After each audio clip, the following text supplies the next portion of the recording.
নবীজিকে জিবরাইল আলাইহিস সালাম মানুষের রূপ ধরে সবার সামনে জনসমক্ষে এসে জিজ্ঞাসা করেছেন কিয়ামত কবে হবে। নবীজি বলছেন মাত্র দুটো আলামত বলেছেন। কয়টা ভাই? দুইটা। একটা হচ্ছে আনতালিদাল আমাতু রাব্বাতুহা, দেখবে যখন দাসী মনিবকে জন্ম দিচ্ছে। দাসী মনিবকে জন্ম দিচ্ছে মানে কি, সমাজে ন্যায় অন্যায়, হক বাতিল, হালাল হারাম, এই যে মানদণ্ড সব উল্টে যাবে। হালাল হবে হারাম, হারাম হবে হালাল, ন্যায় হবে অন্যায়, অন্যায় হবে ন্যায়, হক হবে বাতিল, বাতিল হবে হক, জায়েজ নাজায়েজ, নাজায়েজ জায়েজ। হ্যাঁ, মানুষ এই মানদণ্ড চেঞ্জ করে না এখন। দুই নম্বরটা নবী বলছেন ওয়া আনতারাল হুফাতাল উরাতাল আলাতা রিয়া আশাই ইয়াতাতাওয়ালুনা ফিল বুনিয়ান।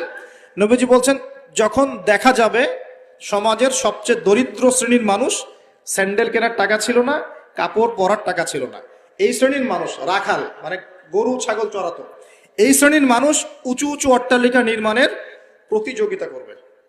ভালো করে বোঝেন, নবীজি বলছেন না ধনীরা, সমাজের ধনীরা অট্টালিকা নির্মাণের প্রতিযোগিতা করবে। নবীজি এই কথা বলছেন না হাদিসে। নবীজি বলছেন সবচেয়ে দরিদ্র শ্রেণীর মানুষ, রাখাল শ্রেণীর মানুষ, স্যান্ডেল নাই, গায়ে জামা নাই, এরা উঁচু উঁচু অট্টালিকা নির্মাণের প্রতিযোগিতা করবে। করছে কিনা? কিভাবে সম্ভব?